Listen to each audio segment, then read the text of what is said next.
Incompetência relativa, um diagnóstico cruel, mas necessário. Por Ruiz Venson Fonseca *. Revolução Brasileira, a partir das experiências históricas e também da conjuntura atual. Esclareço de início que esse texto não é inteiramente político, pretende ser também organizativo, com fim de principalmente sugerir algumas atualizações táticas. Ainda que um tanto mal estruturado, a ideia é clara.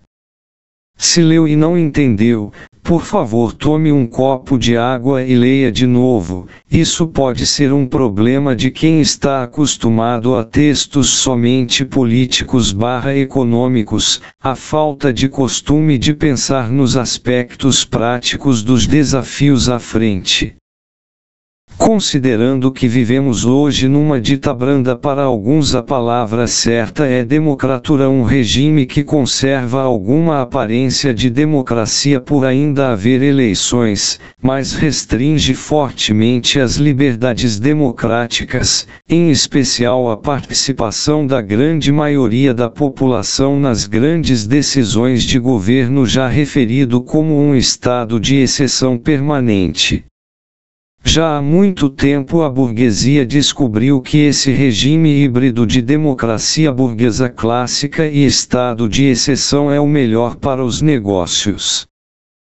Embora haja ainda legalmente liberdade de expressão e reunião, os aparelhos de repressão fazem já algum monitoramento constante, chegando a tomar algumas medidas de intimidação quando excedido algum limite na organização das massas exploradas.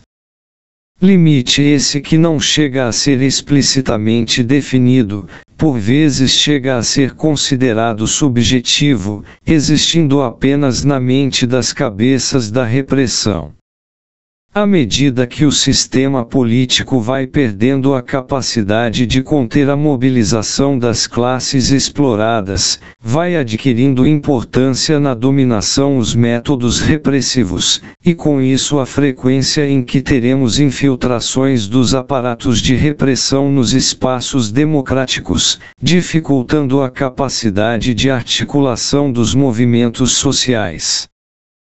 Num país que durante a maior parte de sua história sempre teve muito pouca participação popular, afinal a república já foi criada pelos militares, aquilo que chamamos de democracia sempre foi algo muito restrito e compartimentado. Com a queda do regime soviético e do Muro de Berlim, e o consequente descrédito do sonho socialista, a burguesia internacional se viu livre para tirar a máscara, e descartar o que era conhecido como regime de bem-estar social. A moda agora são os regimes da democracia de faz de conta. Os governantes podem prometer o que quiserem, mas na prática seguem um caminho muito estreito. Podes fazer o que quiser, desde que seja o que eu quero, sempre subordinados ao capital. O diagnóstico da realidade atual é curto e grosso. Como a direita tradicional não consegue criar um regime político estável, a extrema-direita aproveitou a instabilidade como uma brecha para alavancar seu projeto político. Segundo meus estudos de sociologia, confesso que é muito pouco, mas dá pro gasto. É preciso entender a gênese social e cultural de um povo, para traçar o caminho de sua libertação. Ora, o Brasil nasceu a partir de um cadinho de nacionalidades, sendo sua elite inicial de origem portuguesa, com alguma participação inglesa. Afinal, na independência, o país já nasceu devendo num acerto financeiro entre a coroa portuguesa e a inglesa, francesa, alemã, etc., e a maior parte de sua força de trabalho sendo trazida à força da África, e dependendo da região do país, uma forte participação indígena. Ora, naquele acordo inicial constava a prioridade inglesa nas importações brasileiras, o que trouxe junto toda uma série de produtos e serviços cujo uso e manutenção demandava algum conhecimento da língua inglesa. Por aí temos ideia de onde vem aquele sentimento arraigado de que tudo que vem do exterior é bom, o famoso complexo de vira-latas. Mais tarde, após a Segunda Guerra, este posto foi assumido pelos Estados Unidos, aproveitando-se justamente do idioma e da indústria do cinema, que introjeta não só no Brasil uma hegemonia cultural vinda do Norte que se associa a um corte de classe fortemente excludente, mercantilista e concentrador. Mas essa submissão introjetada não acontece sem luta. O brasileiro aprendeu a dar volta por cima, criando soluções em sua vida cotidiana que demonstram extrema criatividade. Tendo destrinchado rapidamente o nó dessa submissão introjetada, cumpre então traçar o caminho de sua superação, começando por atribuir ao brasileiro de todas origens o direito e o dever de lançar-se ao desafio de alcançar níveis internacionais de excelência, partindo de sua conhecida capacidade de criação, e descartando qualquer ideia de inferioridade a priori. Justamente entre as comunidades de periferia, encontram-se variados exemplos de como aproveitar os parcos recursos para superar adversidades. Se essa explicação não é exatamente a mesma dos historiadores mais experientes, creio que possam contestar de forma fundamentada. Ademais, creio que sejam explicações complementares.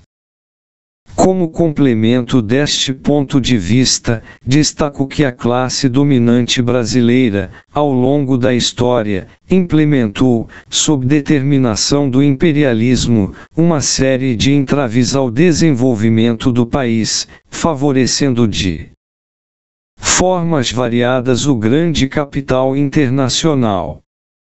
Para garantir isso, os governantes contam com a crônica tibieza das forças políticas que poderiam questionar tais ações, e o baixo nível cultural entre os explorados, que os faz não enxergar o quadro todo, e ignorar os privilégios da elite, as falhas do sistema e as possibilidades abertas pelo desenvolvimento tecnológico.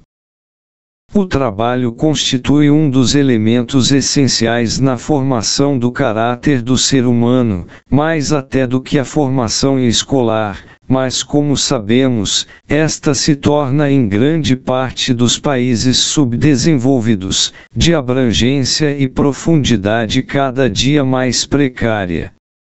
Assim, temos que os trabalhadores têm sua visão de mundo moldada principalmente pela natureza de seu trabalho individual, assim como pela religião. Sem acesso à rica diversidade da ciência e cultura conquistada pela humanidade, temos que para grande parte da humanidade, é difícil vislumbrar as muitas possibilidades que se abrem no caminho pelo progresso, que permitiriam garantir vida digna a cada ser humano, embora em cada país apresente desafios singulares. Faz parte das tarefas da esquerda explicar a cada segmento dos explorados, de forma clara e consistente, que é plenamente possível outra forma de organizar um mundo sem as mazelas que sofremos. Para isso, teremos de abandonar pelo menos em parte, o estilo acadêmico e professoral com que nos acostumamos. Dentre os muitos sinais da decadência do capitalismo, destaco apenas 4, a pesca predatória, que chega a explorar de forma destrutiva e irresponsável até ameaçar de extinção algumas espécies, rapinando até o fundo dos oceanos, a terceirização, que insere um intermediário entre o trabalhador e sua fonte de renda, a mal disfarçada incapacidade de combater a produção e comércio de drogas prejudiciais à saúde, já que faz parte do metabolismo real da economia, e a resoluta negativa em adotar significativa redução no consumo de combustíveis fósseis, baseada em estudos patrocinados pelas próprias petroleiras. Este último nos dá até uma data aproximada, depois da qual não se pode dar garantias de evitar o descalabro ambiental e social. Nesse avançado estado de crise, estes sinais recentes mostram que o capitalismo se assemelha a um monstro da FC, que em troca da imortalidade se metamorfoseia em formas cada vez mais grotescas e pavorosas. Não encontrando novas fronteiras de exploração, o sistema passa, de forma autofágica, a devorar suas próprias forças produtivas. Tudo isso me leva a concluir: cabe a essa geração da esquerda superar sua própria crise, porque a próxima enfrentará condições ainda mais adversas. A recente decisão dos donos do mundo, de tomar medidas globais para reduzir o valor do trabalho, é outro motivo para botar na ordem do dia para ontem a necessidade urgente e inapelável de recuperar o perfil de luta da esquerda, reconstruir seus partidos, e voltar a lutar, porque a impressão que tenho é que não estamos nos esforçando o suficiente.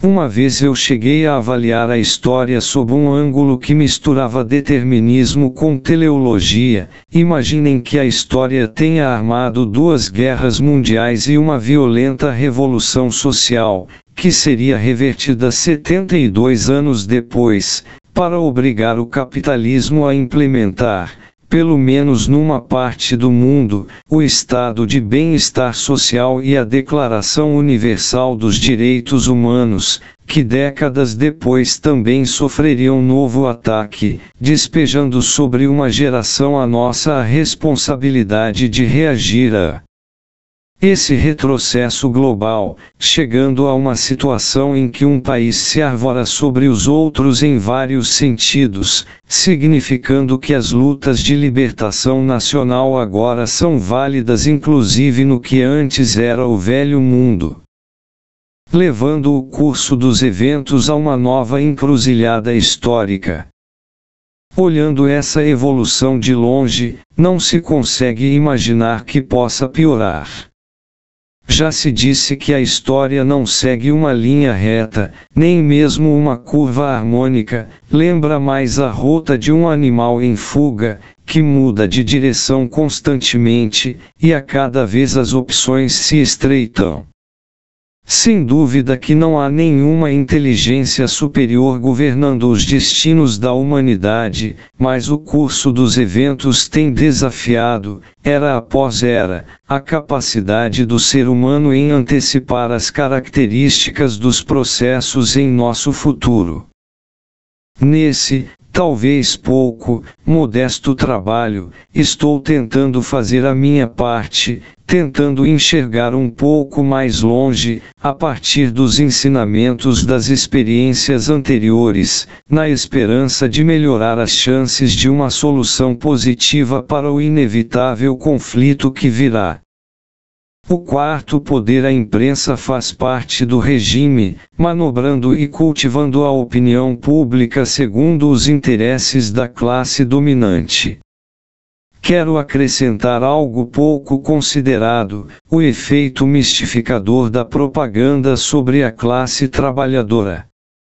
Ao assistir ao merchandising dessa impressionante variedade de produtos, poucos percebem que a maior parte do que é oferecido destina-se a uma pequena parte da população, favorecida pela sorte ao nascer em uma família mais endinheirada. Isso poderia ser muito melhor explorado pela esquerda.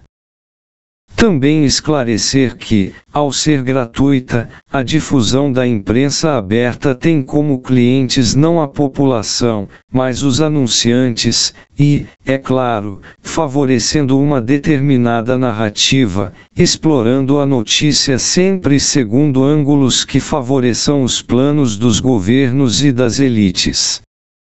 Enquanto isso, nos subterrâneos da economia, a lógica abstrusa da distribuição da renda no capitalismo continua socavando e cobrando seu preço. As crises periódicas, ainda que sejam uma determinação inescapável da economia, assumem uma característica muito mal compreendida pela população, sendo por definição uma situação que tende a se afastar do ideal. Poucos percebem que em algum lugar, há alguém esfregando as mãos de felicidade. Nunca lucramos tanto. À medida que a tecnologia cria novas formas de substituir trabalho humano por alguma nova máquina, a concorrência obriga cada empresa a seguir esta tendência, para acelerar o giro do capital, mas a desigualdade entre a concorrência determina que nem todas consigam fazer esta substituição. Algumas ficam pelo caminho, rumo à falência, e assim se aprofunda a concentração dentro de cada setor da economia, que me perdoem os economistas marxistas, por resumir tanto o que levaram dezenas de páginas para explicar. Se fosse explicar a um colono esse fato, começaria dizendo que o rio que corre hoje já não é o mesmo rio que corria ontem, porque muita água correu, levou terra, trouxe peixe e outros bichinhos. Da mesma forma, a economia que vemos hoje em crise não é a mesma de ontem ou do ano passado, porque muitas empresas fecharam e outras foram abertas, mas o fato a desvelar é que as empresas maiores não concorrem da mesma forma que as pequenas, aproveitam-se do predomínio de mercado e até da proximidade com o poder político para impor a clientes e fornecedores um nível de preços que lhe favoreça. A população em geral deve compreender que, longe de ser um ambiente saudável de concorrência saudável e harmoniosa, o tal mercado tão decantado é uma verdadeira selva, onde cada empresário que tenha alguma margem de manobra, o que exclui todos os pequenos e quase todos os médios, vive em luta de vida e morte com seu congênere, e que nessa guerra contra seu semelhante, algumas vezes não hesitam em se valer de expedientes escusos. Aos demais, a vida é como a de um trabalhador, obedecer aos ditames de outrem, mesmo acreditando ser patrão. Posso abrir aqui uma explicação alternativa e brutalmente mais simples para o que Marx expôs em O Capital. O capitalismo se distingue especialmente não por produzir exatamente riqueza, mas dinheiro. Como se sabe, são dois conceitos que alguns podem até confundir. Mas a lógica abstrusa obriga a multiplicar incessantemente o segundo, sem que o primeiro consiga acompanhar. Quando os dois se descolam, o metabolismo leva fatalmente a um engasgo periódico e de difícil recuperação. Nesse cego afã, a mesma lógica obriga a transformar tudo de realmente importante para o ser humano: saúde, conhecimento, conforto, natureza, honra, prazer, segurança em dinheiro. E quem não tiver o vil metal, que se lasque. É sempre esclarecedor acrescentar que as soluções praticadas para resolver cada crise quase sempre não podem ser repetidas, porque a memória dos investidores recupera o resultado sempre efêmero da tentativa anterior, inviabilizando que funcione da mesma forma. Como consequência ainda mais perversa, o fechamento de um percentual crescente de postos de trabalho.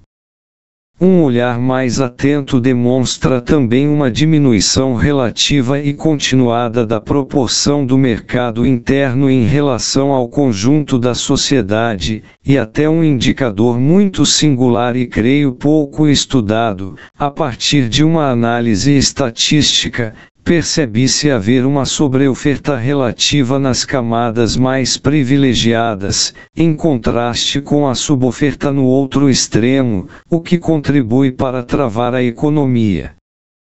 Confirmando esta tendência, um percentual expressivo já fora do mercado consumidor, os moradores de rua e uma camada intermediária parcialmente fora, por comprar por fora do mercado legalizado. Comparando a geração de valor por pessoa física, descobre-se também que uma parte crescente da população gera valor para alguém situado numa faixa de renda acima. Alguns descobrem estar até mesmo fora da faixa de renda para a qual geram valor, o que contradiz diretamente aqueles manuais da economia clássica, que por explicarem os conceitos do mercado como naturais e inevitáveis, não ensinam uma ciência, mas uma doutrina.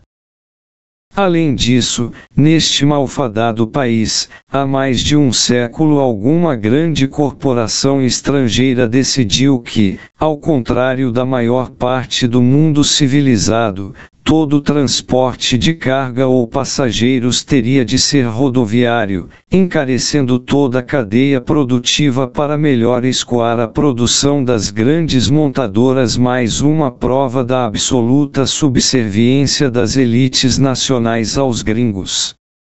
A tributação fortemente regressiva, por incidir principalmente sobre o consumo, põe à mostra um viés que privilegia fortemente grandes investidores. Muitos tratados sociológicos e filosóficos têm sido escritos descrevendo a complexa relação existente entre o sistema econômico e sua influência sobre a psicologia das massas.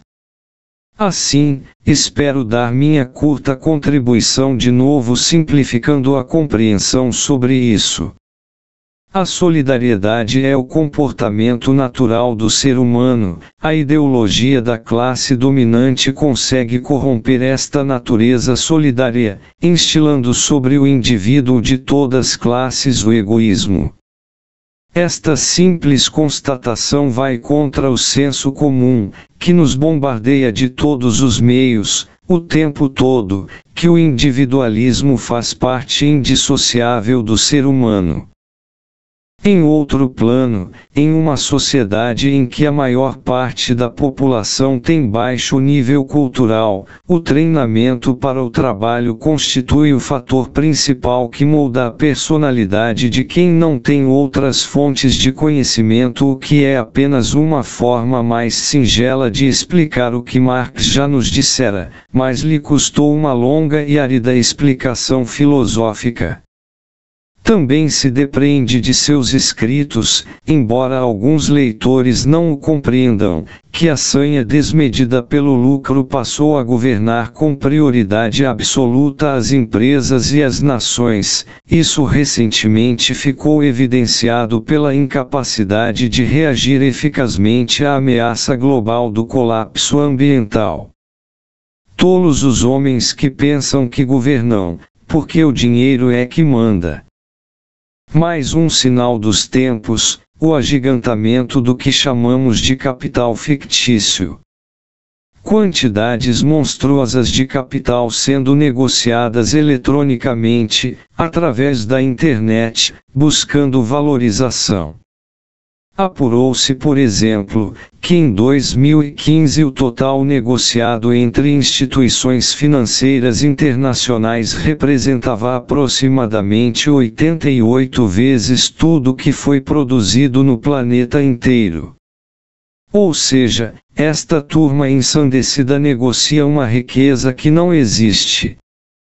E quando esse cassino financeiro sofre um engasgo, induz uma crise no sistema produtivo, vindo diretamente da ganância e da falta de planejamento que é própria do capitalismo. O capital financeiro, ao relacionar-se com seu congênere industrial, ao conceder empréstimos, personifica nesse momento a própria essência do capitalismo, exigindo a máxima rentabilidade sem expressar a mínima consideração pelas pessoas que fazem o trabalho real. Um dos indícios do relativo despreparo em que nos encontramos e que muitos encaram como um toque de modernidade é essa tendência muito recente, pandêmica entre a juventude e a pequena burguesia, de encontrarmos pessoas em cada momento de pausa grudados num smartphone e a tal nomofobia, a necessidade psicológica de permanecer online o tempo todo.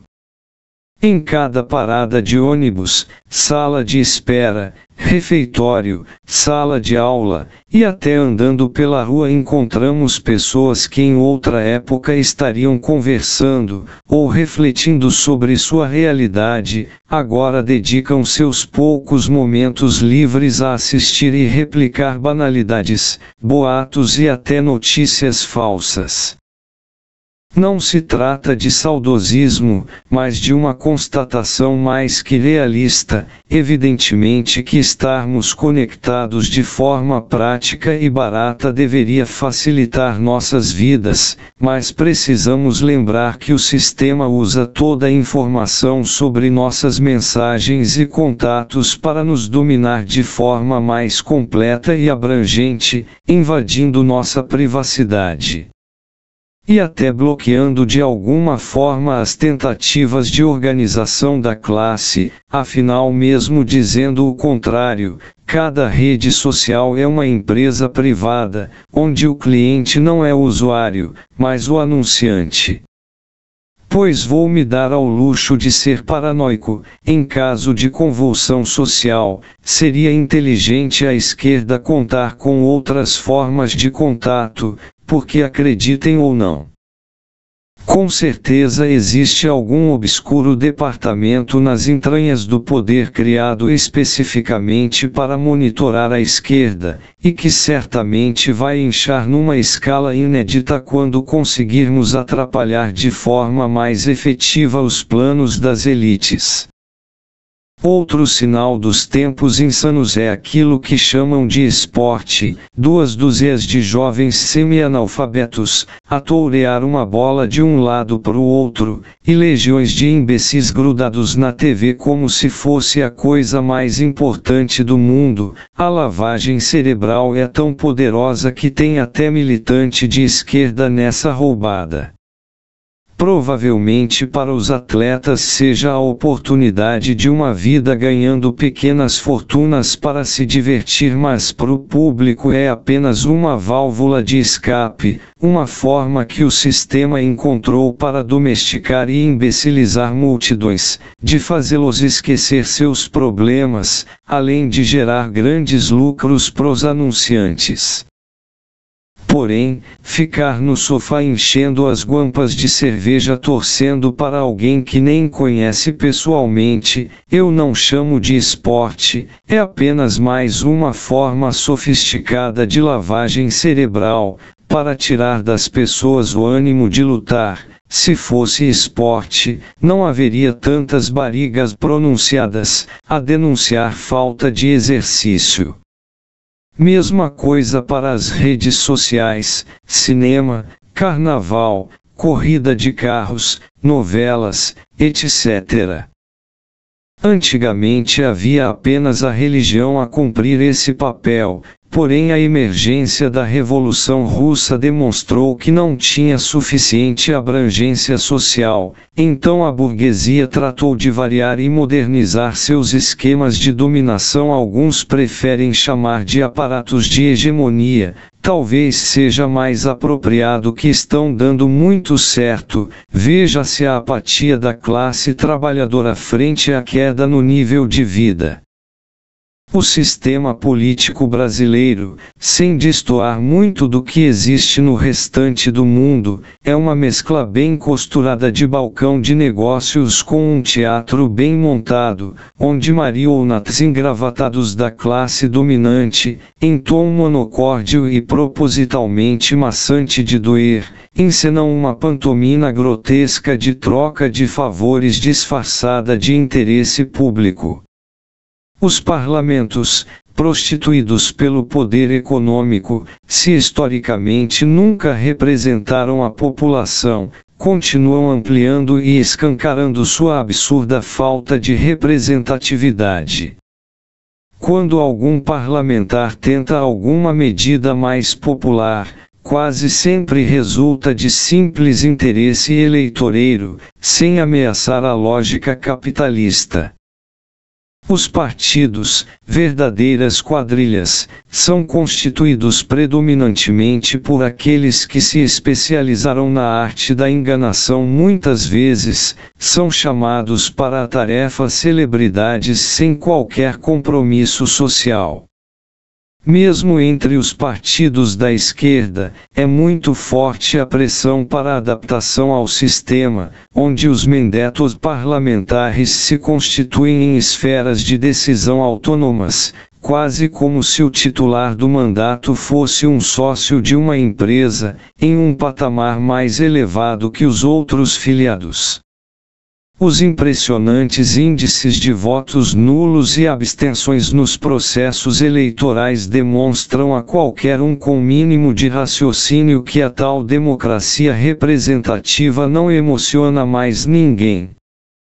A população, ainda acreditando no sistema que chama isso de política, prefere manter-se à margem, somente prestando alguma atenção em período eleitoral, por ser obrigatório o voto e mesmo assim, logo esquece em quem votou. A reputação do sistema político permanece em níveis folcloricamente baixos. A esquerda radical, ou seja, aqueles que mantêm algum referencial de derrubada do sistema capitalista no momento presente ainda dividida em pequenos grupos, consegue episodicamente mobilizar alguns setores sociais, mas muito longe do que tínhamos logo após a redemocratização.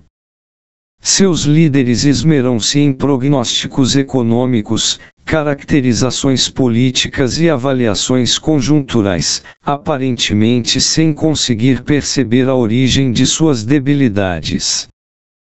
A imprensa, conhecida eufemisticamente como quarto poder, exerce o papel de desviar a atenção da população para longe de seus interesses imediatos, oferecendo um variado sortimento de notícias escolhidas que distorcem a realidade, mescladas com futilidades variadas, e propaganda que, além de fonte de lucro, serve como instrumental adicional e muito poderoso de alienação. A esquerda bem que poderia aproveitar e denunciar, esses produtos e serviços servem a uma parcela muito pequena da população, esse é um desfilar das facilidades da vida das elites se soubermos contrapor, por meio de diferentes canais sob nosso controle.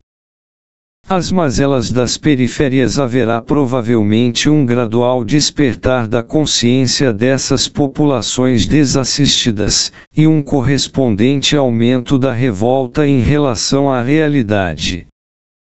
O fato da TV ser um serviço prestado de forma gratuita apenas evidencia a conclusão de que o cliente da imprensa não é a população, mas os anunciantes. O espectador não passa de produto, a ser cultivado, moldado e vendido conforme os interesses de quem pagar mais, e parte do tempo, o principal cliente é o governo de plantão, na defesa incessante do sistema, dos planos econômicos e na ocultação das medidas impopulares. O aparelho de Estado, além de ser um instrumento de dominação de classe, tornou-se também fonte de lucros privilegiada para as grandes corporações, em especial os bancos, que além de lucrarem sem risco sobre a poupança da população, agora engendraram um esquema criminoso e perfeitamente legal de extorquir um naco generoso das receitas do Estado, que sem produzir absolutamente nada, ainda estendem seus tentáculos sobre os serviços públicos. Ao longo das últimas décadas, gestou-se dentro dos Estados modernos uma separação entre o governo propriamente dito, e as várias instituições subordinadas, na qual em nome da eficiência a maior parte das decisões ficam a cargo de burocratas de carreira, e por cargos de confiança não eleitos. Em decorrência da fraquíssima participação popular, além da prioridade do atendimento ser a quem tem mais dinheiro, há uma epidêmica e invencível tendência ao desvio de recursos públicos, que faz parte da administração desde o início da história do país, cuja denúncia costuma ser cavalo de batalha entre as facções em disputa, sendo verdadeira ou não. A economia brasileira, há tempos anda de lado, em poucas palavras, lembra um elefante vesgo e capenga, que sucessivos planos econômicos não conseguem acelerar. A redução dos rendimentos da parcela mais pobre da população leva ao descalabro boa parcela dos varejistas, que sem ter escolha nem consciência, fecham o coro em torno das elites, movidos pelo ódio de classe e pela mídia. Uma minoria de grandes corporações, bancos principalmente, disputam incansavelmente uma fatia maior dos recursos públicos via incentivos, superfaturamento ou privatização usando desde lobbies junto aos parlamentares e a burocracia estatal, concorrência desleal, abuso do poder econômico, fraudes, até as várias modalidades de corrupção. A burguesia intermediária, sem ter escolha, não consegue ter planos próprios. Sem ter planos de desenvolvimento coerentes, nem qualquer compromisso real com causas populares, os sucessivos governantes, em conluio abjeto com seus financiadores, conseguem se eleger e reeleger à custa de campanhas milionárias e uma asquerosa cumplicidade da imprensa. Serviços públicos sucateados e mal geridos, intencionalmente, visando privatizar, principalmente quando tem como alvo a maioria da população, a qual entorpecida por um quadro social pouco animador, não vislumbra saídas. Obedecendo aos ditames dos países centrais, as elites empreendem há algum tempo uma gradual e pouco comentada desindustrialização do país, ao mesmo tempo entregando ao controle estrangeiro suas reservas mais valiosas. Nesse ritmo, logo teremos um grande fazendão, ainda mais feio e violento, com um povo ainda mais pobre e ignorante.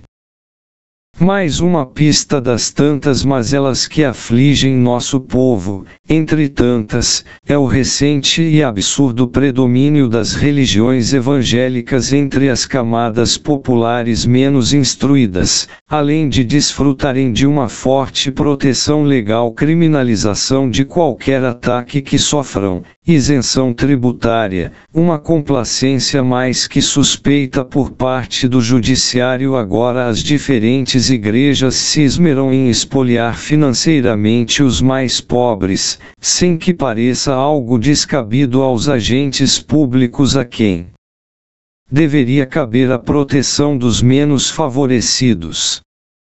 E junto com a extorsão vem o conformismo social frente à crise social e o ataque continuado aos avanços sociais, uma versão renovada do papel que as religiões vêm desempenhando desde o início da história até o ponto de inflexão que representou a Revolução Russa, mas agora em novas condições o uso desbragado da TV e do rádio, e o desincentivo à educação científica. Ora, para que servem as religiões? Justamente para isso, tornar as pessoas dóceis, obedientes, aceitarem a cruel realidade sem questionar. A religião surgiu como fator essencial à coesão social, em comunidades vivendo em ambientes rústicos e cruéis, e logo seus sacerdotes tornarão-se aliados dos governantes, ávidos por quem os legitimasse. Hoje, em uma sociedade em constante transformação, pode-se dizer sem sombra de dúvida, a religião é fator indubitavelmente de atraso. Para aqueles que teimam em responder aos meus ataques ao status quo com algum dito religioso, eu costumo contrapor com uma narrativa mais original, que pelo menos tem o mérito de ter alguma coerência. O inferno vai ser aqui mesmo, se concretizar plenamente esse plano das elites globais de cortar todos os direitos sociais. Já o paraíso também será aqui mesmo, se conseguirmos superar esse estágio da civilização e criar um sistema econômico em que o interesse predominante seja a maioria da população. E esse destino será certamente coletivo, não individual, conquistado pelos nossos esforços coletivos e conscientes, ou pela nossa inépcia continuada. Nosso longo passado escravista também é um fator determinante nesse cipoal de mazelas. Em lugar de socializar uma plena cidadania após a abolição da escravatura, o perverso ambiente social conseguiu introjetar e estender aquela submissão que lhes era característica aos brancos pobres, a característica mentalidade do escravo. Lembremos que os cativos acorrentados nas monoculturas dos séculos XVI a XIX, se pausassem o trabalho para olhar para o lado, costumavam receber logo uma chibatada, nem mesmo o direito de contemplar seus companheiros de infortúnio lhes era reconhecido, pois poderia ensejar uma fuga ou até uma revolta. Fechando o quadro em primeiro plano, um judiciário com forte corte de classe, juízes e promotores, geralmente vindos das camadas médias, se esmeram num dialeto propositalmente incompreensível para as massas, que bem ou mal disfarça seu inabalável compromisso com a classe dominante, cultivando uma falsa imagem de sapiência e imparcialidade, as quais frequentemente se mostram mais curtas que o nariz do juiz. A concepção de justiça que perpassa tal sociedade que se diz civilizada é uma dupla escala de valores, onde a classe social determina o que as pessoas podem fazer. Por trás de tudo, as forças armadas servem de último recurso, a garantir silenciosa e ostensivamente o predomínio da burguesia, e poucos percebem uma fidelidade maior ao imperialismo que as autoridades eleitas. Como em outros lugares, nem sempre conseguem disfarçar seu sórdido papel de exército de ocupação contra seu próprio povo. Dividida entre forças federais e estaduais, cabe às segundas o enfrentamento imediato aos eventuais levantamentos populares, mesmo subordinadas formalmente aos governadores, são dominadas pela mesma ideologia reacionária e excludente que as federais. Frequentemente, ficamos sabendo de casos em que pessoas inocentes são agredidas ou mortas por suas violentas incursões, caracterizando claramente um compromisso mais forte com o ódio de classe que a justiça, em alguns casos pura incompetência. Eu costumo usar uma alegoria para representar esse quadro. Um velho decrépito representa o aparato político-jurídico, que já não consegue se sustentar sozinho, escorado num poste, fora de foco, que seria o poder econômico. Atrás do poste, bem disfarçado mas rosnando, um bulldog, que seria o aparato policial-militar. Dando evidência ao primeiro, uma lâmpada seria a imprensa. Essa imagem serve para colocar em evidência a conclusão de que, ao contrário do passado, a perda das funções do primeiro não leva à derrocada do terceiro. Isso pode ser resumido da seguinte forma: antes costumávamos considerar o aparelho policial militar como um braço armado do Estado, porque dependia de sua iniciativa para atuar, era um apêndice, mas na prática deixou de sê-lo, autonomizou-se. Hoje devemos considerá-lo como um guardião do mesmo. Se antigamente precisava da iniciativa do executivo para agir, agora não precisa mais, e pior, hoje sabemos que há uma relação de subordinação com as forças armadas do imperialismo. À medida que o aparato político legal deixa de cumprir sua função política, o aparato policial militar assume gradualmente o papel do primeiro e sua interação com a sociedade, como sabemos, não é política. Incompetência relativa. Há alguns poucos anos, fiz uma rápida pesquisa na internet, descobri que existem nesse conturbado planeta 138 organizações, a maioria grupinhos nacionais sem alinhamento internacional, outras conseguiram encontrar congêneres na vizinhança imediata, reunindo algumas poucas organizações nacionais, e até algumas que pretendem ser internacionais, que se reivindicam da tradição do trotskismo revolucionário, a turma que quer derrubar o sistema, não se adaptar a ele, pretendem a longo prazo derrubar o sistema capitalista e instaurar regimes genuinamente socialistas, superando o estigma do stalinismo, até mesmo com um programa atualizado que contempla a pauta feminista, antirracista, ambiental, LGBT, indígena, etc. Articulando com a questão nacional o que, comparado ao tamanho do inimigo e das tarefas históricas, me parece um bom ponto de partida para iniciar uma discussão e encarar algumas ações comuns nos países onde as lutas as coloquem na mesma trincheira. Da minha condição de independente, ainda que muito longe de ser capaz de me aprofundar nisso, consegui fazer a minha avaliação programática, e cheguei à conclusão que, no geral, existe uma convergência programática suficiente e que, em alguns lugares, é possível ao menos uma atuação conjunta.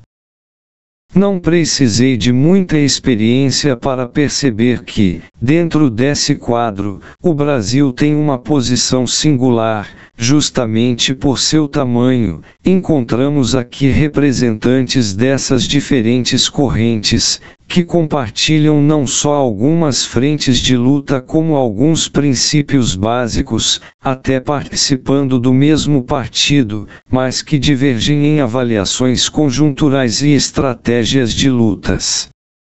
Compreende-se sua extrema cautela, tendo em vista alguns erros monumentais cometidos por quem se enxergava herdeiros de uma longa tradição histórica. Tal desacerto, a meu ver, certamente se deve menos a deficiências de um ou outro que à falta de discussão entre elas, que permitiria não só encontrar uma linha mais correta, como propiciar uma atuação conjunta, que vejo ser o caminho de superação da crise da esquerda. Vejam bem, não proponho nada como unificação, ainda, mas tão somente que aceitem que seus militantes de base se reúnam regularmente, a confrontar argumentos e atuar publicamente como um partido de verdade, unido.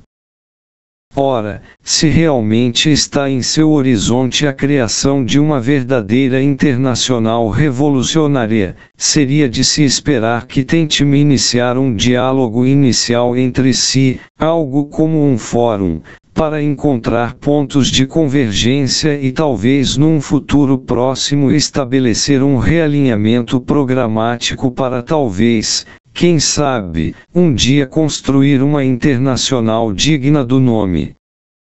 Talvez haja em algum canto do mundo muitos outros, a sonhar com uma recomposição de nossas fileiras, ainda que lenta e muito criteriosa e que, por não serem independentes, não percebam que erros todos cometem, mas nem todos percebem o caminho da superação. Evidentemente que se estão separadas, deve-se a terem programas realmente distintos, mas se pretendem ser revolucionárias, saberão que sua tarefa é demasiado grandiosa para ser empreendida por punhados de militantes espalhados. Talvez alimente uma concepção de que possam crescer, e ver prosperar seu programa específico, mas tal atitude algumas vezes tende a ser na prática simples birra política. O ataque aos direitos sociais que o capitalismo empreende na ordem do dia é global, a resposta também precisa ser global. O tempo urge, a hora de lutar é agora. Se essa geração não conseguir retomar a ofensiva, a próxima estará em condições ainda mais desfavoráveis.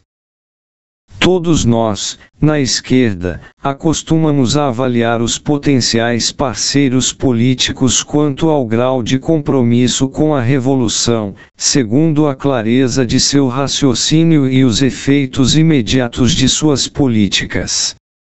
Não podemos nos guiar cegamente pelos clássicos, nem deixar de aprender com as experiências do passado, mas também não podemos deixar de reconhecer que, embora a natureza básica do sistema seja a mesma, há todo um aparelhamento muito mais complexo do inimigo. Ingrata tarefa que nos lega a história, tentar enfrentar os desafios do presente e do futuro insuficientemente armados de lógica e ousadia, paciência e empatia, criatividade e planejamento. Pois descobri recentemente que, entre os revolucionários de verdade e os reformistas, existe uma heterogênea franja indecisa, que até topo entrar nessa aventura de revolução, desde que não seja muito difícil. Não me peçam nomes, alguém vai querer me lançar pela janela. Existe uma expressão corrente barril de pólvora que empregamos quando queremos referir a uma situação explosiva em potencial, mas creio estar desatualizada. Se nos dirigirmos ao trabalhador comum, oprimido pela sufocante conjuntura, e explicarmos que ele precisa lutar por seus direitos, o mais provável resultado será uma tácita concordância, sem um efetivo engajamento. Pelas experiências que tive, posso dizer que somente teremos um crescimento efetivo da participação nos movimentos sociais, se partirmos das realidades concretas das massas exploradas, conhecer suas demandas imediatas, e daí começar a estruturar experiências de organização. O grau de apatia é tal que a maior parte da classe trabalhadora somente vai entrar no movimento de massas a partir de experiências organizativas em andamento. Aqui vou abrir uma pequena digressão. Eu vi uma pessoa colocar um pouco de querosene numa latinha para esquentar uma refeição, jogar um fósforo, não acendeu, e então? Ao que eu tive de explicar, o querosene não acende a temperatura ambiente, por questão de segurança. Mas como acender? Pergunta ele. Simples, faça uma bolinha de papel, acenda com o fósforo, e jogue na latinha, aí acende. Voltando, a situação atual não é um barril de pólvora, é um tonel de querosene. As pessoas precisam tomar contato com um movimento já organizado, ou então alguém com mais paciência precisa tomar a iniciativa de convocar, a partir de algumas demandas já conhecidas. Esse novo PT já tinha até 3 décadas atrás, mesmo sendo um amálgama informe de correntes onde a direção do partido oscilava em torno de uma dúbia e genérica plataforma de defesa dos direitos trabalhistas e sociais, mas com alguns setores mais à esquerda que conseguiam alavancar em várias partes do país uma atuação mais combativa, mas acabou abandonando com a sua integração ao poder da burguesia, ao decidir pelo caminho da conciliação de classes. Temos de recuperar esse aprendizado de organização, não descartar como talvez imaginem aqueles que falam em superar a experiência do PT. Se não voltarmos a essas práticas, estaremos simplesmente jogando a criança fora junto com a água do banho. O movimento de massas tem um potencial enorme de mobilização, mas os trabalhadores que estão fora dos movimentos sociais somente irão se integrar à luta se perceberem alguma chance de sucesso. Um dos sinais da crescente crise política está no realinhamento das forças políticas. A recente ascensão da ultradireita trouxe o perverso efeito de trazer ao primeiro plano, na defesa de um governo decididamente antipopular, algumas forças que até então pouco ou nada influíam, realmente o que havia de pior no quadro político brasileiro. Como uma sequela, a cada vez que uma parcela mais esclarecida se rebela, o governo resolve conceder mais benefícios a esses sinistros aliados, a garantir apoio nas esferas de poder. Isso aumenta a distância entre o poder estabelecido e a maioria da população. Diagnóstico: essa gente não sabe o tamanho da fogueira que está se armando, porque conta com a estabilidade do sistema, que é cada dia mais duvidosa. Um dos motivos por que a direita está nadando de braçada no momento atual, é a relativa incompetência da esquerda em conseguir desenvolver uma tática política devidamente adaptada ao momento atual, que realmente consiga organizar os explorados de forma duradoura. Tanto no Brasil quanto no exterior, governos de corte social-democrata são descartados facilmente quando a situação econômica não seja favorável. Especificamente, devemos ter em conta que, tendo como objetivo arregimentar a grande maioria da classe trabalhadora para a tomada do poder, ao mesmo tempo conseguindo isolar aquele minúsculo segmento social que consegue manipular a classe média como massa de manobra das classes dominantes, boa parte dessa classe trabalhadora vive em condição social em que passa toda a vida fugindo da fome. Outro motivo seria, no caso brasileiro, depois da adesão do PT ao regime burguês, com a política de conciliação e convivência com o fisiologismo e a corrupção, o abandono da dinâmica de funcionamento interno do partido nos núcleos de base. Considerando que durante a maior parte daquele período antes de chegar ao poder, quase toda a esquerda brasileira estava dentro do mesmo partido, foi possível criar um muito saudável ambiente de debate onde grande número de militantes experimentaram expressiva evolução política, permitindo colocar em movimento vastas camadas da classe trabalhadora, o que deu margem a expressivos avanços em direitos sociais. Abandonando essa experiência política, jogou-se fora todo um período histórico de uma geração. Sem ter instâncias internas onde haja um debate partidário, onde as correntes coloquem suas posições e estratégias, onde todos os militantes possam interagir, a dinâmica partidária vai continuar pobre, porque sem que as correntes enfrentem suas debilidades no debate, a evolução política do partido vai ser lenta e quase estagnada. A militância vai continuar para alguns um passatempo, a esquerda vai continuar pequena e irrelevante, uma verruga na orelha. Um sintoma dessa incompetência ocorreu nas jornadas de junho de 2013, que nasceram de anseios legítimos das massas, mas que a esquerda deixou escapar entre os dedos. A direita, que costumamos ver como pessoas sem conhecimento da história e dos processos sociais, demonstra ser dirigida por uma camada mais competente, na média, que a esquerda. Afinal, usando de uma combinação inédita de algumas práticas tradicionais de mobilização da esquerda com alguns recursos tecnológicos inovadores, passou à frente, e capturou aquele movimento para seus próprios fins. Ainda não vi, dentre as muitas avaliações que a esquerda fez sobre esse período, alguma corrente fazer essa autocrítica. E ter esse reconhecimento será parte da longa retomada que precisamos fazer para retornar o bonde da esquerda ao caminho do poder.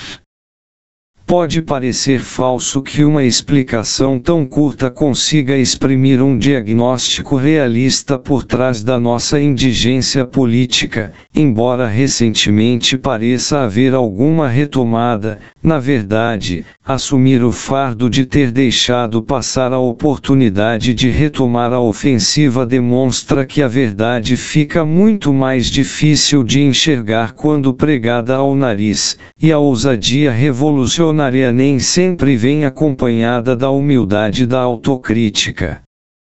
A emergência recente de uma corrente de ultradireita definida basicamente por ter como programa o retrocesso nos direitos sociais dos explorados é um sintoma evidente dessa incompetência relativa, mas várias correntes da esquerda preferem atribuir a uma onda conservadora, como se não fosse nossa responsabilidade. A existência persistente de uma corrente anarquista é outro sintoma, certamente que seu anseio por uma sociedade em que o poder não seja exercido por um aparelho apartado da sociedade é legítimo, mas a falha em não querer montar um aparelho político centralizado, um partido com a missão de derrubar o poder existente e substituí-lo por outro, ainda que muito diferente, somente será revertida quando esse partido conseguir encarnar verdadeiramente os anseios dos explorados, conseguindo não somente definir de forma gramaticalmente correta seu programa, mas também incorporar táticas que conquistem corações e mentes mesmo entre as camadas menos instruídas do proletariado. Uma medida necessária seria criar eventos públicos que funcionem como aulas de formação política para a militância. Membros mais experientes de diferentes correntes do partido serão convidados a debater diferentes temas relacionados com a luta revolucionária. Nada melhor para a evolução política do partido e seus militantes que o confronto de ideias. Eu tenho até um nome para esta iniciativa, sugiro chamar de Escola Socialista, a ser promovido online ou presencialmente e itinerante.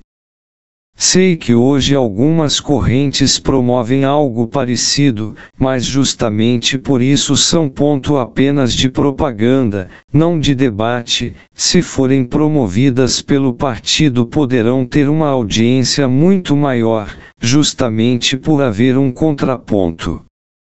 Não devemos esquecer de providenciar a devida segurança e proteção contra as provocações da direita e o assédio da repressão. Oportuno destacar que neste debate, bem como das demais mudanças apontadas como essenciais, a esquerda mais radical leva vantagem. Os debatedores deverão ser avisados para deixar de lado o linguajar acadêmico, porque senão o pobre trabalhador que for assistir vai entender nada de nada. Faz falta que a esquerda consiga recuperar seu perfil de luta, reaprendendo a falar claramente, em especial quando reconhecer o inimigo.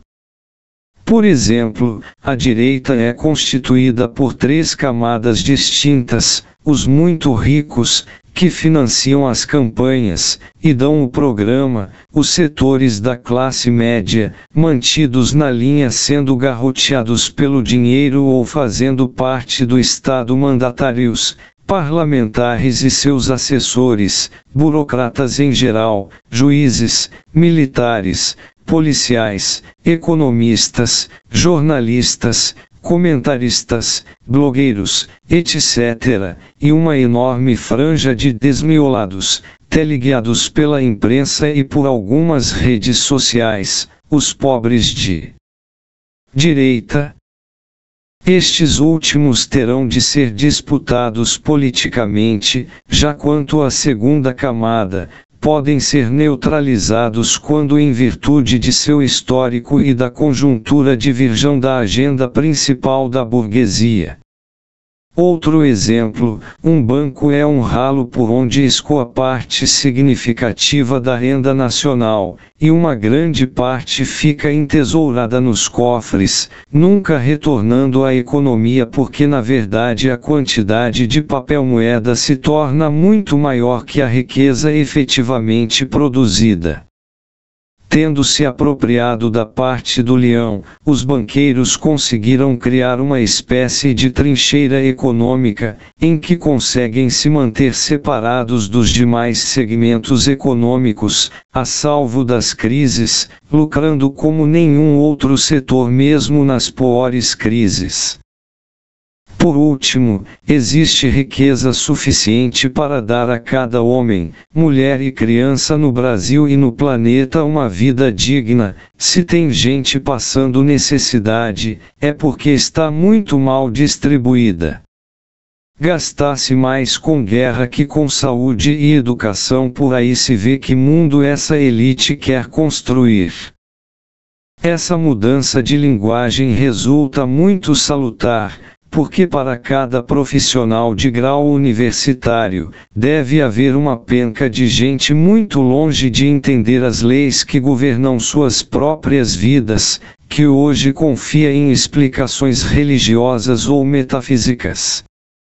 Longe de propiciar uma diluição programática ou vulgarização da linguagem, como sugeriu alguém, constitui o caminho de superação do absoluto isolamento em que a esquerda se encontra há décadas. Como exemplos positivos, cite-o os textos de Ladislau Dovbor, que mesmo tendo um horizonte social-democrata, soube expor de forma contundente as lacunas e contradições do discurso hegemônico dos séculos do capital, e expor alternativas práticas que podem nos ensinar muita coisa quanto à viabilidade do que imaginamos como democracia radical, autogestão, administração colaborativa, etc. Como a burguesia internacional decidiu recentemente que, para tentar reverter a tendência de queda da taxa de lucro, seria necessário reduzir o valor da força de trabalho, apareceu uma facção dentro da classe que corporificou em termos políticos essa necessidade, aproveitando assim a instabilidade política crônica do sistema e a incompetência relativa da esquerda para alavancar um projeto político distinto àquilo que alguns chamam de onda conservadora, na verdade a antiga ultradireita que estava escanteada, o qual emprega profissionais regiamente pagos, desde marketing e psicologia, até alguns pouco conhecidos serviços de garimpagem de dados na web, para implementar seu pacote de maldades. Corte de direitos sociais e serviços públicos, entrega das riquezas nacionais aos estrangeiros, liberação de agrotóxicos numa escala inédita, vista grossa ao desmatamento para expandir a fronteira agrícola.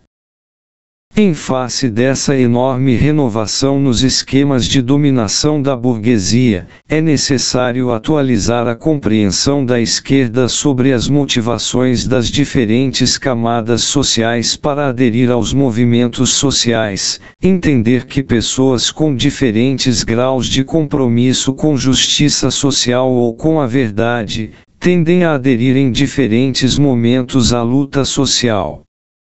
Todos que estudaram a história da Revolução Russa lembram de quando o Czar mandou sua força armada atirar na população reunida em frente a seu palácio. Foi naquele momento que muitos, mesmo portando ícones religiosos, perderam a fé na justiça política do sistema. Se temos em conta que qualquer revolução terá de ter esse momento de supremo desencanto, a apontada maior heterogeneidade da classe trabalhadora moderna leva a concluir que teremos um desenrolar político mais longo e complexo. Temos de estudar melhor o impacto da conjuntura em cada um desses segmentos. Se nos atentarmos que pessoas diferentes olham para a mesma coisa e veem coisas diferentes, entenderemos que o que para alguns o extremo individualismo que é o espírito de nosso tempo leva a encarar como irrelevante, mera notícia de jornal, para outros torna-se inaceitável, verdadeiro motivo para abandonar a apatia e entrar em ação, talvez até violando a lei. O processo de crise institucional que antecede uma revolução, se for analisado em sua dinâmica, quando acontece tem o efeito de desmascarar os conceitos que fazem parte da democracia burguesa, e que só existem dentro dessa realidade, pondo à mostra o que está por trás, as classes em luta. Nesse ângulo, pode-se considerar bastante similares os distintos processos revolucionários, diferenciando entre si na complexidade mas não em sua natureza. A gravidade da crise pode então ser medida pelo grau em que o proletariado, parecendo acordar de um sono letárgico, vai percebendo a situação de exploração, e suas distintas camadas passam a desfazer-se gradualmente de suas ilusões, iniciando um processo que para nós parecerá sempre inconcluso de chamar outros a entrar em ação, a também lutar por uma vida mais digna. Faz parte então da luta revolucionária ajudar essa massa de gente pouco esclarecida, que muitas vezes acostumou-se a acreditar no sistema, ou que não luta por comodismo, a diferenciar o que é real do que é ilusório, a entender que esse estado de coisas não é natural, e que pode mudar, e que precisa mudar.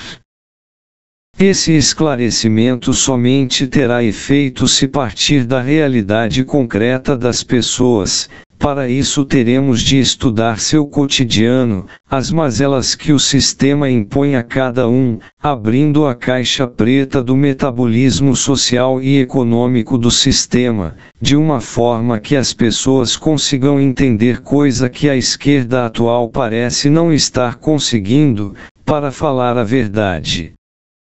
Interessante constatar que até algum tempo atrás, conseguíamos. Por mais durável que seja o sistema de dominação, ele começa a desandar quando seus serviçais começam a duvidar dele.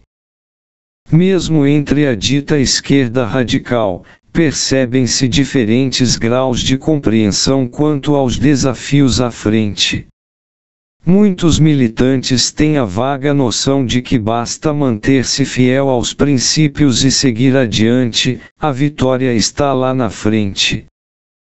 Uma parte da esquerda, que chamamos de esquerda porque abandonou seus princípios, acha que ser moderno é aderir à democracia burguesa. Outra parte sustenta o equívoco de confundir a adaptação à situação atual com o reformismo. Não sugiro abandonar nenhum princípio, talvez até acrescentar alguns, mas capacitar-se melhor a enfrentar os desafios à frente, inclusive a onipresente, e nem sempre evidenciada, tutela do aparelho policial militar sobre a muito relativa democracia burguesa, que se caracteriza por ter sido sempre muito elitista e tutelada, embora nunca tenha sido muito estável, bem como o uso crescente da tecnologia para cultivar um campo heterogêneo de apoio ao regime do capital, criando entre as massas exploradas um ambiente paradoxalmente infértil à revolta.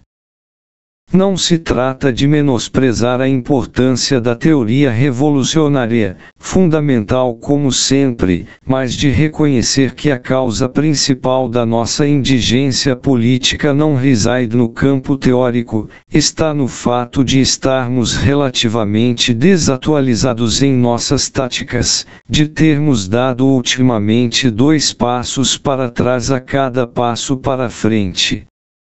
Algumas lições da luta de classe não estão, ainda, escritas. Muitos se esmeram em afiar-se na teoria revolucionária, mas se não resultar em avanço efetivo na consciência de classe e organização da classe trabalhadora, não passa de uma epifania sociológica coletiva porque na verdade é a prática revolucionária que está faltando. Cadê as grandes manifestações de massa? Cadê a greve geral, o decidido levante do proletariado contra o retrocesso em marcha? Faz falta a capacidade de dirigir-se claramente às camadas mais exploradas da sociedade e propor: esse partido é seu, tome-o para si, é o seu instrumento para conquistar uma vida mais digna para si e sua família. Falando claramente, não pedimos que nos escolham como seus representantes, estamos lhes dizendo que o único caminho real para superar esse quase inferno é agarrar seu destino em suas mãos. Não confiem em ninguém que lhes diga que tem uma solução para seus problemas, porque a solução está em vocês mesmos. É relativamente fácil explicar isso para alguém acostumado a lutar por seus direitos, mas é preciso conscientizar-se de que, para a grande maioria da classe, sem o costume da leitura e do debate político, essa proposta terá de ser feita não com palavras, mas com exemplos. Essa pode ser, a meu ver, a principal falha da esquerda atual em se reposicionar a cumprir sua missão histórica. É fato que o sistema político está podre, sua disfuncionalidade é mascarada pela venalidade da imprensa e a sabugice de uma casta política pouco afeita a abrir mão de seus privilégios sociais, mas como a esquerda parece incapaz de dizê-lo, apareceu um asno troglodita, um palhaço tosco e bufão fazendo pouco das virtudes da tal democracia, a massa ignara captou a mensagem, e uma classe média ressentida e magoada respondeu entusiasticamente. Deveria ser a esquerda a escancarar a podridão do sistema, mas abandonou a clareza, deu no que deu.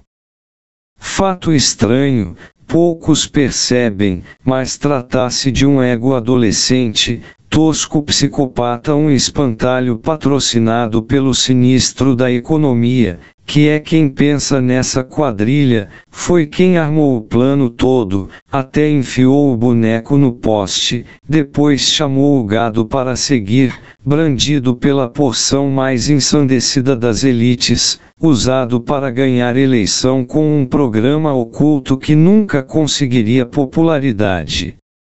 De sandices a agressões, entre bravatas e barganhas escancaradas.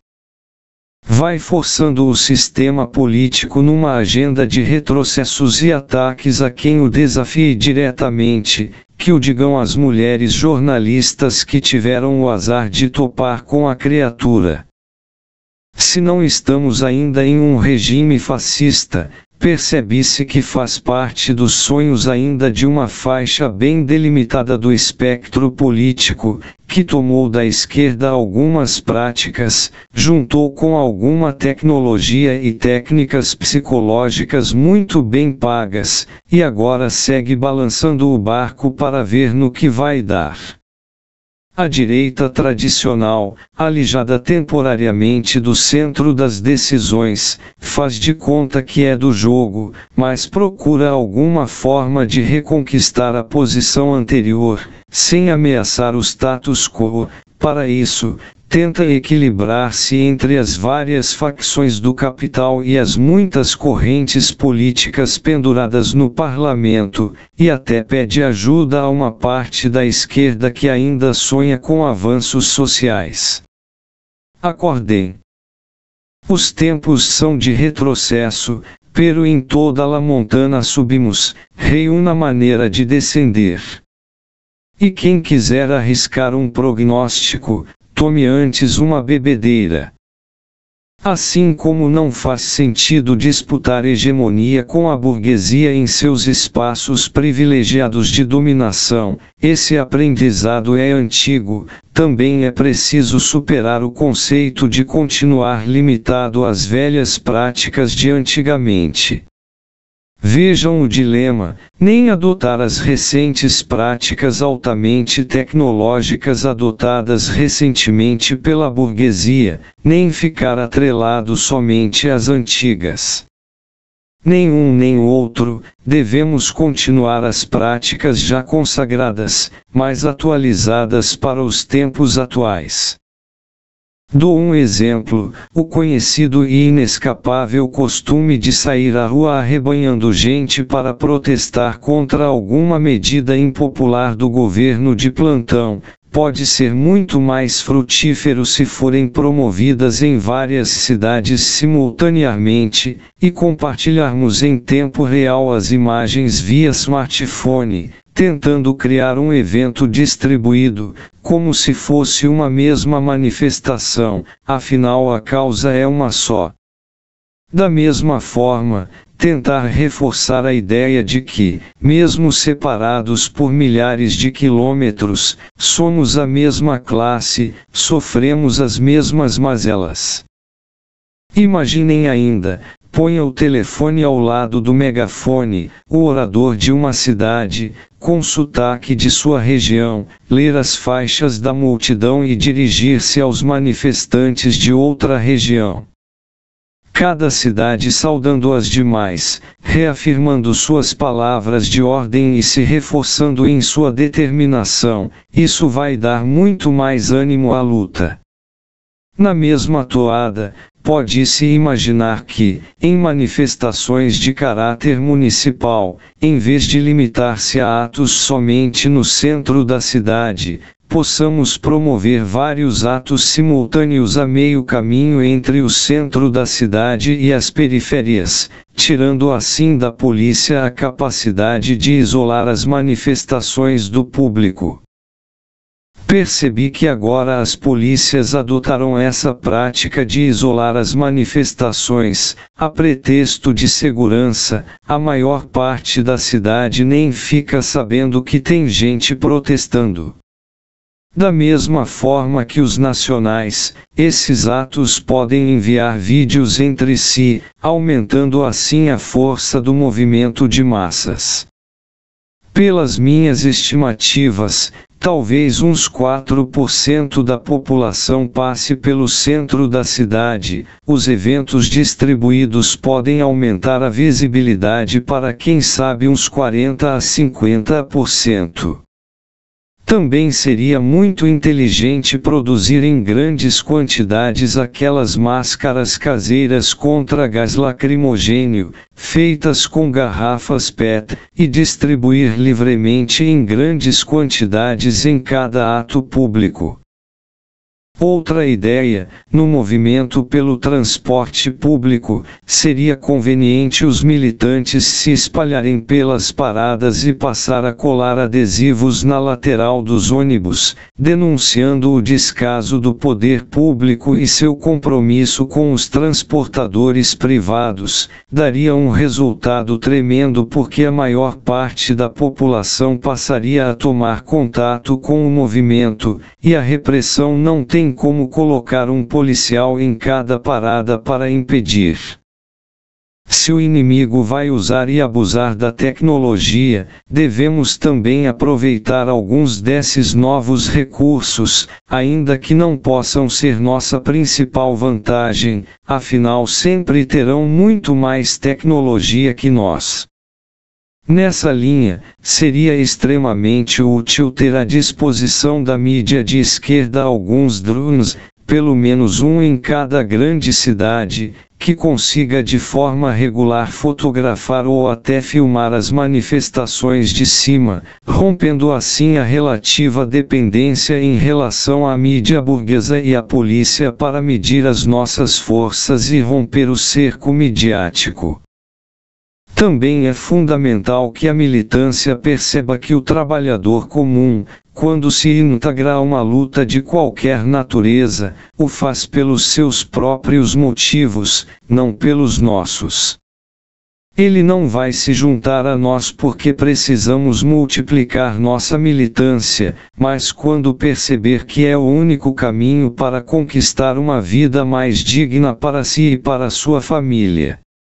Assim, temos de primeiro tentar visitar cada grotão desse país, conhecer sua realidade, ajudá-los a elaborar pautas de reivindicações, para motivá-los a se colocar em movimento e se organizar. Somente então será propícia uma abordagem mais integradora.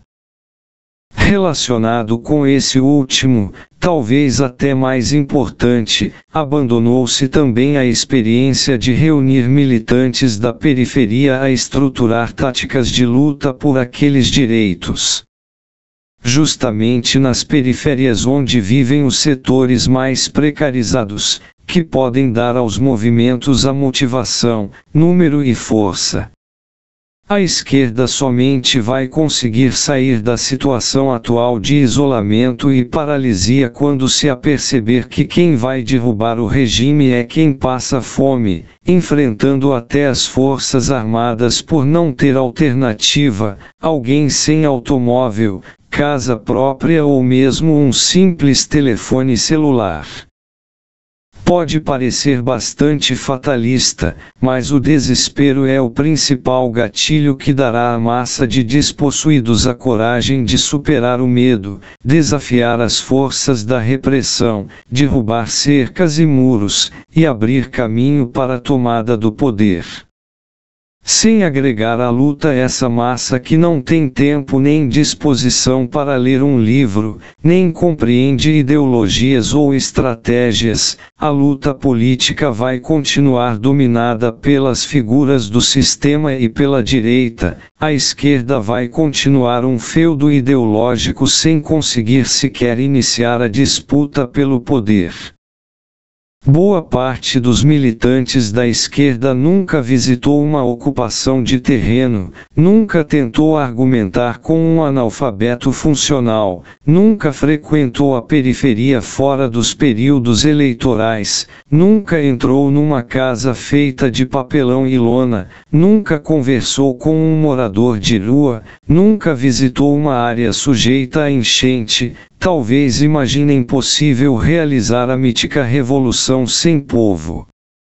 Se fossem, perceberiam a distância que os separa de realizar seus objetivos.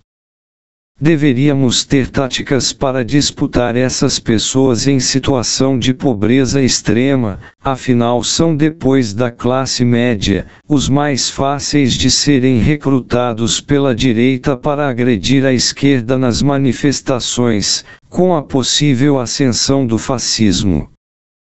Já ouvi argumentações de que dar tal importância ao desespero é menosprezar a importância da luta revolucionária. Crédito tal avaliação à parcela da esquerda que menospreza a importância das periferias dentro da estratégia revolucionária. Outro aspecto pouco evidenciado, toda a literatura marxista aponta que o protagonismo do proletariado vem da sua capacidade potencial de paralisar a produção. Dado o grau crescente de automação industrial, e a contínua redução percentual do operariado industrial, essa liderança torna-se, a meu ver, mais difícil, porque fora da produção a alienação do trabalhador em relação aos frutos do seu trabalho torna-se ainda mais poderosa. Em consequência, torna-se indispensável abrir novas frentes de luta, em especial onde desafiem diretamente a institucionalidade burguesa. Destaco especial atenção às ocupações de terreno para fins de moradia, as quais incorporam uma massa enorme de pessoas extremamente oprimidas porque a indústria imobiliária direciona-a somente construir com expectativa de lucro. É necessário reconhecer que essas camadas sociais têm sido muito negligenciadas pela atuação da esquerda. Outra imagem me vem à mente, a esquerda de hoje eu posso comparar com o cinturão de asteroides, que gira na mesma trajetória mas não consegue se juntar para formar um planeta. Ou ainda, um lutador de boxe que acaba de levar uma pancada forte e acaba no chão. Ao lado, o treinador berra no ouvido, levante e volte a lutar, mas o lutador está ainda longe de se reerguer. Estas alegorias eu considero úteis para manter o foco no objetivo, desde que não levem a simplificações grosseiras. Para todo marxista, deve ser claro o conceito de que toda exploração do trabalho alheio é um roubo.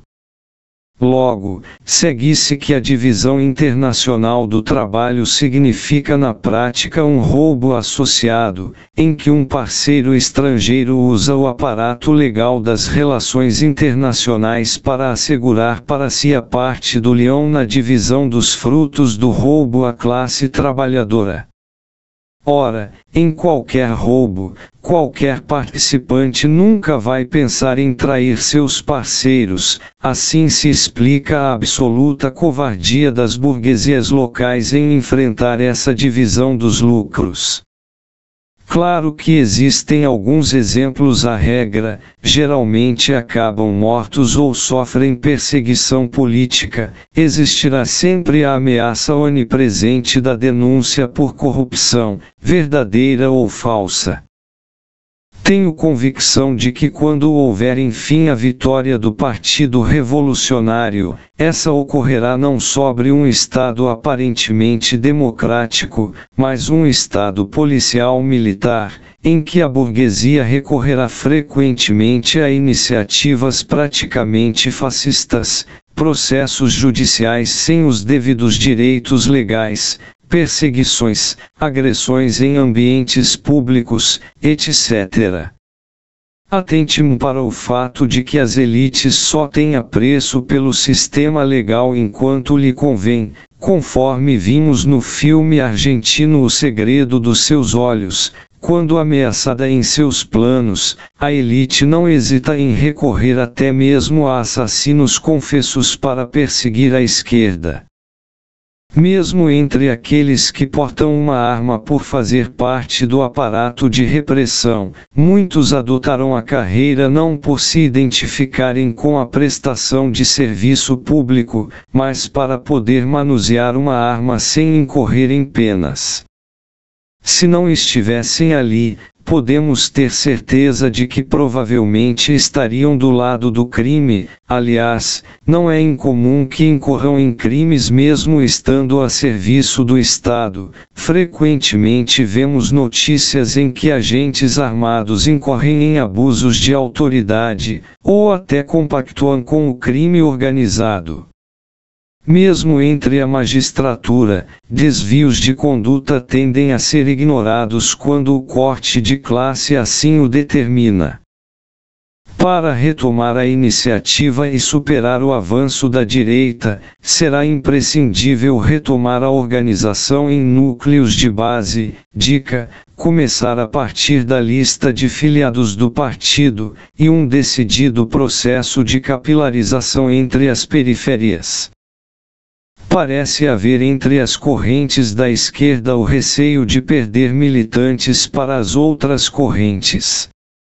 E se o partido a que pertencemos, por falta de direção, não consegue se estruturar para seguir esse caminho, o jeito é passar por cima, começando por procurar as correntes mais combativas, que tenham claro a necessidade de superar essa maré de negativismo, propor alianças táticas em torno desses dois pontos, e implementar onde der algumas iniciativas nesse sentido, mesmo que as correntes mais atrasadas do partido como organização prefiram manter a situação atual. Lembremos-nos, a paralisia e a desorganização contam a favor da burguesia. Como resultado, prevejo que talvez em 2 anos possamos virar o jogo e começar a tecer em alguns lugares uma dinâmica partidária mais frutífera. Quero lembrar aqui as diferenças entre 3 momentos históricos distintos. O primeiro, a onda de greves e agitações operárias que tomou parte do mundo em 1917, inclusive aqui no Brasil, espalhou-se por várias capitais. Pelos relatos que tenho, em São Paulo chegou-se a paralisar a cidade por vários dias. Como se explica que uma classe que não tinha na época nem sindicatos nem partidos operários, conseguisse tal demonstração de força? Considero que nesse caso, houve uma vitória, porque arrancou algumas conquistas, devido principalmente à burguesia não estar preparada para o momento. Um segundo momento, 35 anos atrás, tínhamos nesse país uma grande e heterogênea massa de militantes, que empreendiam em vários movimentos suas lutas em prol de melhores condições de vida, sendo responsável em parte pela derrocada de uma longa ditadura. Terceiro e inglório momento, não conseguimos hoje construir nem sequer um partido que atue de forma unificada, mas sendo cada vez mais frequentes os ataques aos direitos sociais, a conjuntura é propícia. Para conseguirmos superar essa apatia, teremos de retomar o perfil de luta, inclusive superar a dita militância de sofá. Enquanto o inimigo se transmuta e evolui para garantir sua hegemonia, a esquerda ainda se mantém presa a uma concepção estratégica incompleta, precária e atrasada, sem conseguir assimilar todas as lições das experiências anteriores. Faz falta uma concepção estratégica atualizada. Em curtas palavras, a esquerda quer chegar ao poder, mas não sabe direito o caminho.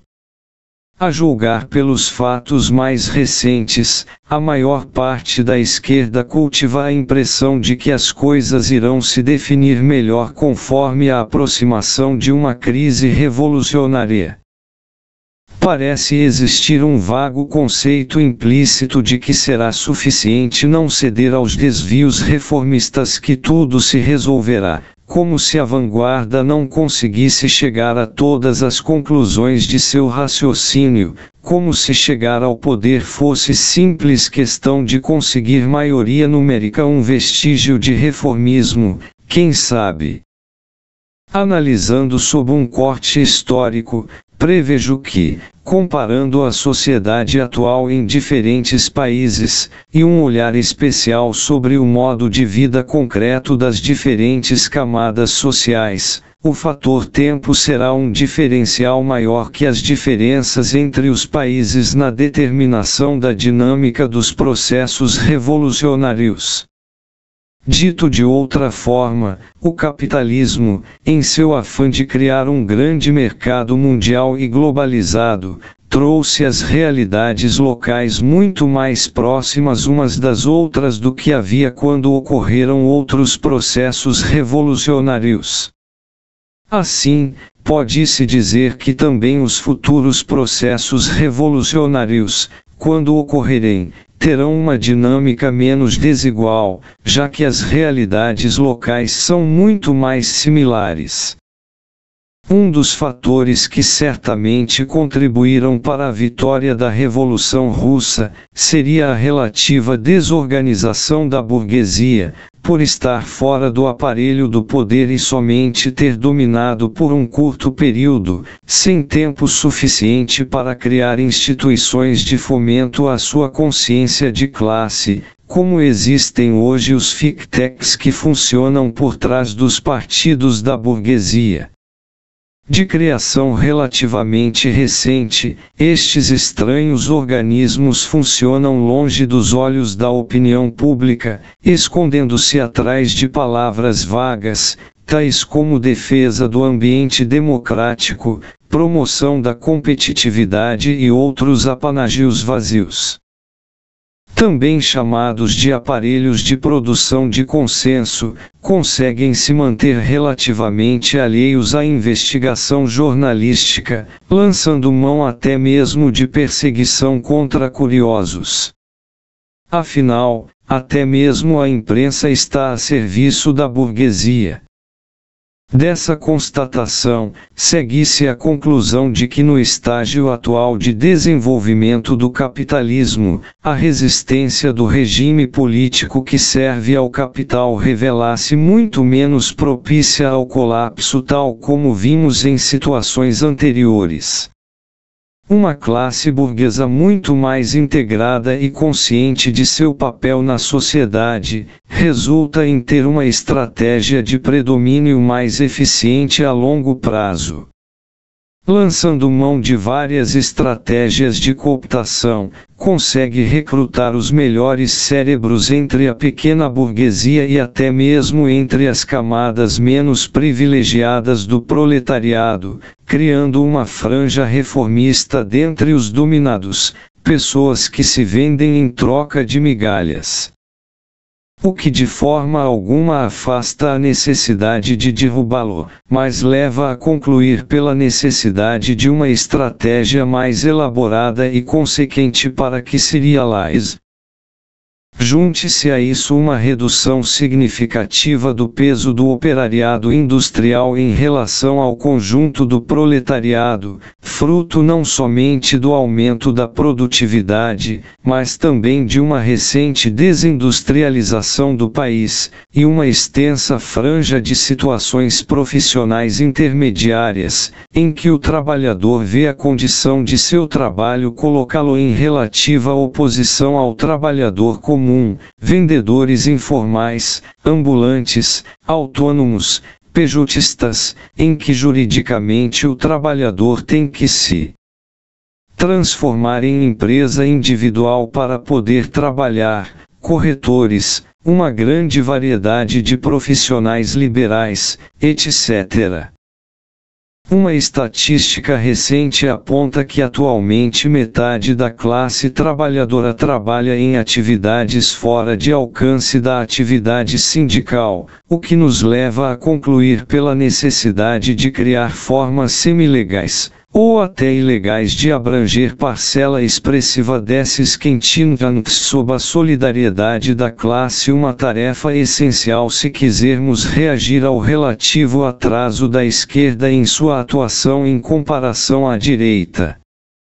Nesse sentido, poderíamos começando por inventar uma vaquinha permanente para subsidiar a atuação daqueles companheiros militantes que se afastam da luta devido ao desemprego, se a burguesia se aproveita da penúria como arma para solapar nossa classe, esse é um dos caminhos para contra-atacar aquele antigo conceito de que a força do proletariado reside somente na capacidade de paralisar a produção, resulta bastante desatualizado, porque a produção representa já uma pequena parte da economia, o que deve nos remeter à conclusão de que teremos de estudar melhor os fatores que deverão propiciar o gradual e irreversível colapso da dominação capitalista. Em particular, devemos atentar para o fato de que o capital financeiro conseguiu criar para si uma trincheira virtual, separando-o das demais frações do capital, atrás da qual se protege contra as crises econômicas. Teremos de demonstrar na prática que são muito mais vulneráveis do que se pensa, e não me refiro às janelas de vidro. Sou de opinião que, embora o legado teórico dos que nos precederam seja inestimável, em vista dessa relativa atualização da direita, resulte na prática insuficiente para os resultados a que nos propomos. Calma, esta singular argumentação não pretende abrir outra senda para o reformismo, mas justificar um raciocínio que talvez não encontre amparo nos textos clássicos, embora a meu ver não haja incompatibilidade.